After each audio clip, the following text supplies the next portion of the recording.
Okay, here's our quiz with no calculators, and this is how I would approach it. Sine of 30 degrees.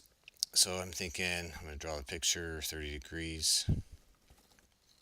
So I'm going to think this triangle in the unit circle, 30 degrees. And I know this triangle, the sine is the y value. That's 1/2, and this is square root of 3 over 2. So the sine is the y, so that's 1/2. Cosine of 150 degrees. So I'm thinking 150 degrees I know is over here in the second quadrant. And my reference angle is 30 degrees because 150 plus 30 is 180. And in my 30, 60, 90 triangle, I know the opposite side is 1/2. The short side is across from the 30-degree angle. This is square root of 3 over 2. But since I'm going to the left, it's going to be negative. So the cosine would be negative square root of 3 over 2. Sine of 180. 180 degrees is this angle over here, and the sine is the y value. The y value over here is 0, so that's 0. Now I didn't draw the unit circle here, which is what we're really looking at, the x and y coordinate on the unit circle, which is what we've got right there. I'm going to erase that so it's not so cluttered. 270, same thing. We've got our unit circle here. I'll draw it a little bit smaller. So the radius is 1, 270 degrees is down here. What's the x-coordinate of 270 degrees? The x-coordinate there is 0, so the cosine will be 0. Okay. Cosine 225. Well, I've got to recognize that 225 is down here in the third quadrant, because 180 and 270, and what is my reference angle? Well, that's 45 degrees, because 180 plus 45 is my rotation angle, which is 225. This is negative 1 over square root of 2. This side is negative 1 over square root of 2, and the cosine is my x. So that's negative 1 over square root of 2. Does that make sense? Sine of 330. So you have to recognize 330 is somewhere in the fourth quadrant. Draw my reference triangle.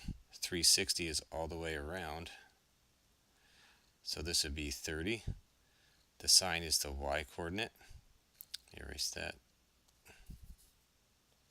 Oops, sine is the y coordinate, which is negative 1/2, because negative means you're going down. This is square root of 3 over 2. So the sine is negative 1/2. We're good there.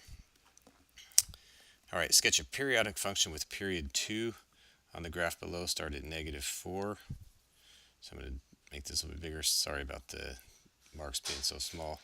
Ends at 4. So it starts at -4, ends at 4, and the period is 2. So it has to repeat itself every 2 units. So there's a whole lot of things you could do here. I'm going to go ahead and just do something like this. I would do a few examples. Okay, so now whatever that function is from 0 to -2 has to repeat itself. So it's just repeating itself. So there's one example.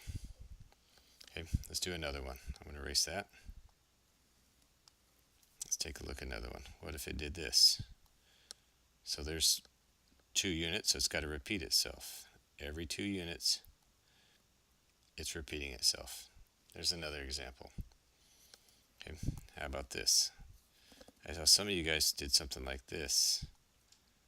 There's 2 units, so it's got to repeat itself every 2 units. And I'm just looking for close. It doesn't have to be exact, but it's got to be something like that. Okay, so there's another example for you. Okay, so we've got, as long as it's repeating itself every 2 units, I'm good. Okay, and sketch this on the graph below. Well, you have to recognize y equals square root of x. Some of you guys, I noticed, have forgotten that. Square root of x goes through 0, 0, 1, 1, 4, 2. That's that, and it's perfectly okay to start there. And then what does the plus 3 do?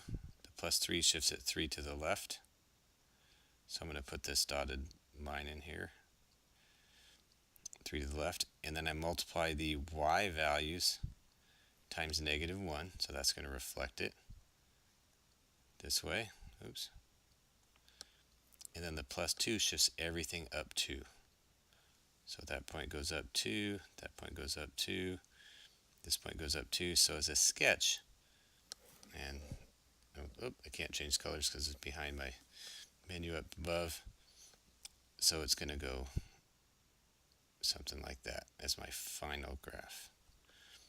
Okay, so this would be my final graph. So if I actually just erase all these other things on here, there's my final look at it. It's going to be something like that. So let's go ahead and say this. This is my parent function, or the mother function. This right here shifts left 3. The negative is going to reflect across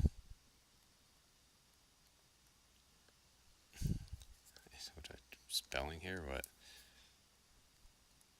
Across the x-axis. And then the plus 2 on the end is going to shift